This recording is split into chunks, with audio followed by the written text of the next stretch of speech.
Hey guys, this is Tall Stork, and today we're going to be talking about the A-91 Carbine.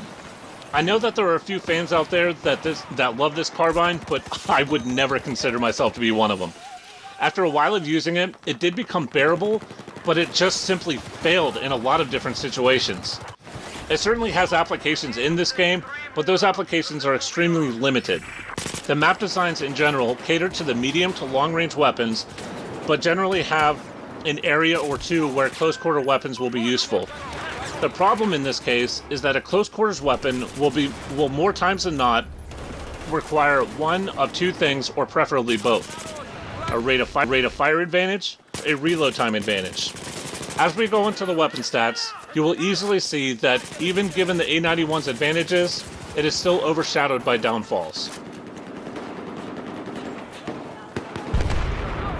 Just so I can say something positive and not just be a negative Nancy, I will start off with the best thing about the A-91. This thing is a hip-fire monster.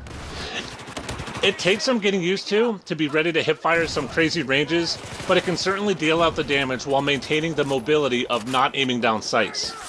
This is the only primary weapon so far that I would actually recommend using a laser sight. My reason is very simple.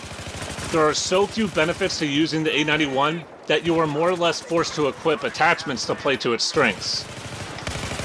Moving on to its rate of fire, the A-91 puts out bullets at a rate of 800 rounds per minute. This is neither good or bad.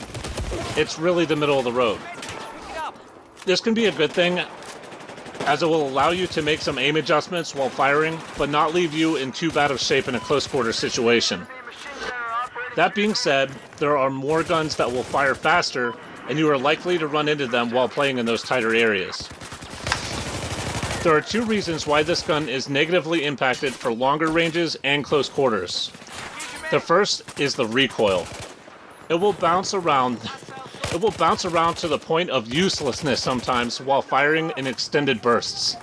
It fires with a .34 up, a .5 left, a .5 right, and a 2.0 first shot multiplier. That side-to-side recoil is just downright awful and pretty much unpredictable. The negative factor that hinders the A-91 in close quarters is that reload time. It will take a shocking 2.7 seconds to reload if you have some bullets left in the mag, and an utterly depressing 3.3 seconds if you ran it dry. This creates a scenario where you will have to rely on a powerhouse sidearm or a sidearm that you are very proficient with to help out regularly when you get a couple kills and have more enemies to take care of. When using the A-91, reload any chance you get while in a calm spot or a position with heavy cover. The last thing you want to do is get caught in the open, virtually defenseless for a minimum of 2.7 seconds. If all that wasn't enough, the bullet velocity is unimpressive as well. It will fire at 420 meters per second while unsuppressed, and an abysmal 280 meters per second if you slap on a suppressor. Now can you understand why it is that I'm not too favorable to this gun? As far as the equipment goes, my recommendations would be to use a compensator to reduce that side-to-side recoil, that monstrosity of a recoil, any preferred red dot sight, a laser sight of your choosing, and an ergo grip. It will not be much help in the open, so again, please stick to cover and try to keep to areas where there is a building or barriers to play around.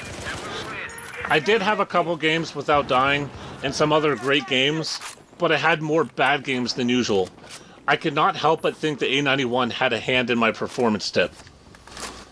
I think that's all I really have to say about the A-91, so I'll end it with this. I'll be doing another play-by-play commentary next, as you guys really seem to enjoy the first one a lot. Again, the support you guys are giving me with this channel has been amazing, and I hope to continue to do well for you guys. We have passed the 200 subscriber mark, and I'm hoping that continues upward. If you guys know of anyone that might want to check out the channel, I would appreciate it if you would give that referral. As always, a like is always appreciated, and be sure to leave your comments below regarding the A-91. Until next time, this has been Tall Stork.